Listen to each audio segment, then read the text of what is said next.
Hello guys, in this video I'm going to show you how to set text-to-speech mode on the ReadEra application.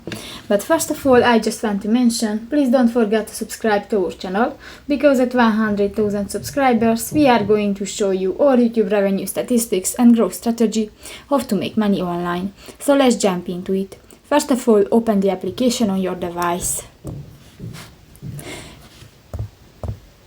Click to the three line at the upper left corner of the screen and go to the settings section.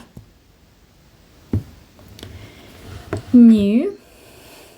You can find the reading section. Click to the second button, the text to speech, and you can